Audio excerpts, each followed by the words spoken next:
नमस्ते। नमस्ते आंटी। नमस्ते सब योगियों को। हम लोग गीता का 18वां अध्याय पढ़ रहे हैं, मोक्ष संन्यास योग। उसमें हम आज श्लोक नंबर 22 पढ़ेंगे। भगवान बोल रहे हैं 23 पढ़ेंगे, सॉरी, श्लोक नंबर 23। श्री भगवान उवाच नियतं संगरहितम् अरागद्वेषतः कृतम् अफलप्रेप्सुना कर्म यत्तत् सात्विकमुच्यते। नियतं संगरहितम् अरागद्वेषतः कृतम् अफलप्रेप्सुना कर्म यत्तत् सात्विकमुच्यते। जो कर्म शास्त्र विधि से नियत किया हुआ और कर्तापन के अभिमान से रहित हो तथा फल न चाहने वाले पुरुष द्वारा बिना राग द्वेष के किया गया हो, वह सात्विक कहा जाता है। हरिओम।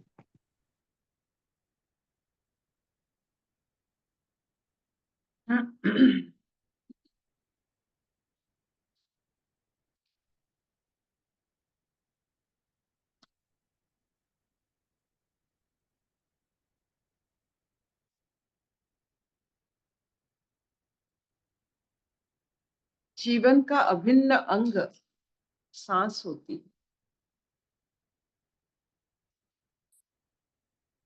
ये सांसों के कारण, माध्यम से, कारण से, उसके होने से हम सारे कर्म कर सकते। तो पहला कर्म सांस हुआ। सांस के लिए ही सब कुछ कर्म हो सकता। ये जो कर्म हम करते हैं उसका पहला और आखिरी हकदार सांस होती। We are able to perform because of the breathing. लेकिन कभी क्या हमें यह याद आती है किसने कर्म किया? कभी हमने कहा कि हमारी सांस ने किया? सांस बंद करके कोई भी कर्म कर लीजिए, कर पाएंगे? कभी हमने श्रेय अपने सांस को नहीं दिया। ये सांस चलता रहता है, लेकिन जिसकी वजह से सब कुछ होता रहता है, उसके वजह से सब कुछ होता रहता है, लेकिन उसका कभी हमने श्रेय नहीं दिया अपने सांसों को। तो जब भी कोई कर्म करते हैं, सांस को क्या पता चलता है कि ये कर्म हो रहा है, वो कर्म हो रहा है? बस सांस चलती रहती है, आप कर्म करते रहते। आपको ऊर्जा मिलती है सांसों के माध्यम से, आप कर्म करते हैं।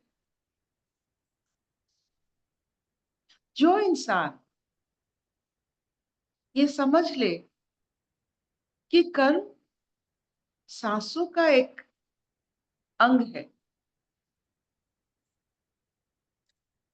वो अविरल जाता है, आता है, अंदर जाता है, बाहर जाता है। अंदर जाने पर उसका शरीर के साथ कोई बंधन नहीं बन जाता, फिर बाहर जाने से, आने से कोई उसको तकलीफ नहीं होता है, ऐसा ही चलता है।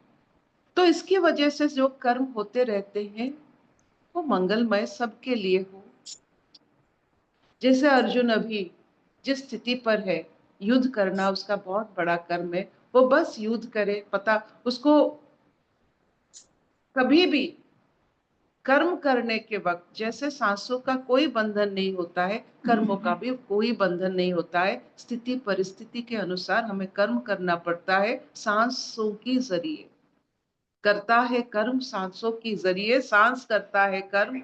हम अपना उसका श्रेय लेने की कोशिश करके परास्त हो जाते हैं। जो व्यक्ति ये जानता है वायु जैसा, पवन जैसा निर्मल होता है कर्म, कर्म किसी को बांधता नहीं।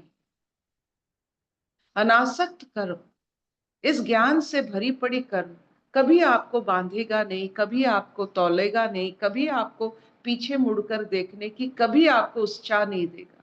वो हर समय अविरल झरना की तरह समंदर के तरफ जाने वाला ये एक बहुत बड़ा साधना है। आप देखो, सांस लेकर देखो, जो बार बार हम कहते हैं सांस लो, ये देखिए कितना कर्म बन रहा है, आपको पता चलता है। तो आप जब कर्म करते हो क्यों संसार को पता चलता? सांसों से बेहतर कर्म शरीर और क्या कर सकता है? जीवन धारण के लिए सांसों की जो जो क्या कहते हैं, वेव्स कहते हैं, इतना सुंदर भाव से वो सांसों को लेता छोड़ता जा रहा है, कर्म करता जा रहा है, लेकिन पता ही नहीं चलता। जो व्यक्ति सांस जैसा कर्म करे, किसी को पता ही नहीं चलता, वो सात्विक कर्म होता है, वो सात्विक भाव। अपने स्थिति परिस्थिति से जिस जगह पर जो है, जो कर्म उसे मिलता है, सांसों की तरह करे, बस यही होता है आज का श्लोक का माइंड। पीसफुल, सोलफुल, पूरा अपने आत्मा देकर आप सांस लीजिए, आत्मा देकर पूरा आत्मा उत्साह से हर एक कर्म को सांस जैसा संपन्न कीजिए। आपको पता ना चले, किसी को भी पता ना चले, बस कर लीजिए। अगर पता चल जाता है तो वो आजमा, जैसे आपको सांसों के बारे में पता चलता है, then you are obstructed, you are having some disease. जब कर्म आप ही को पता चल जाता है, दूसरों को पता चल जाता है आपने किया है, तो वो डिजीज है, वो रोग है।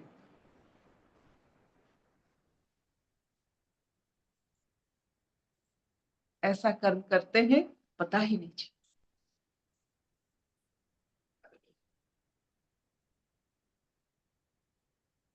क्या इतना चलेगा? Will this do? अशतो मा सद्गमय, तमसो मा ज्योतिर्गमय, मृत्युर्मा अमृतंगमय।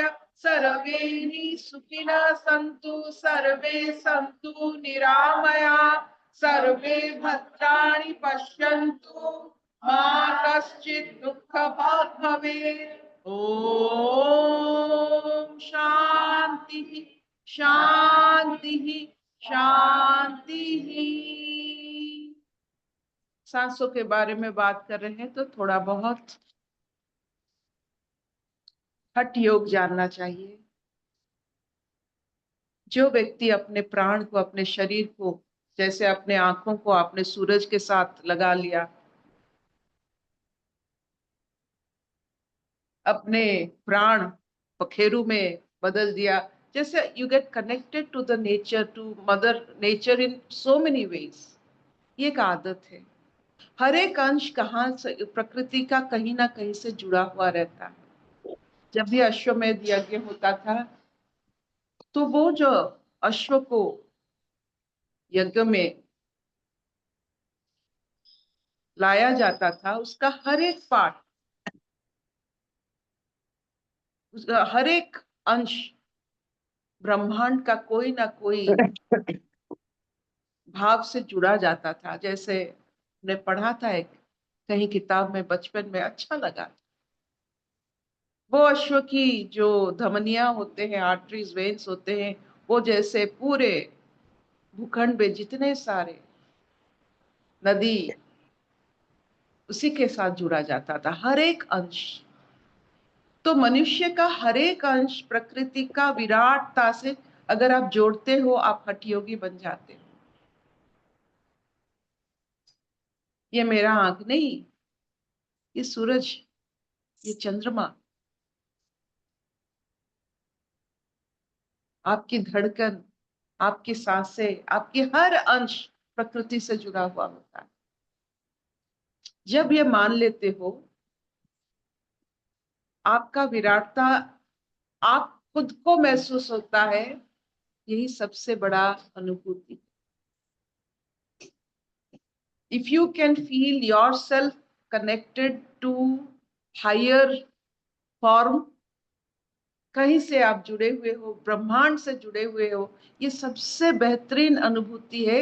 इस अनुभूति को हठ योग कहा जाता है। That you are not a small 1.7 metre square human being, you are that ब्रह्मांड। ये एक अनुभूति है, करके देख।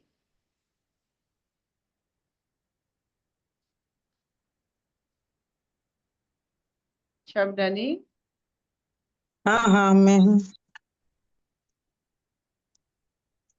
हूँ, आई एम हियर।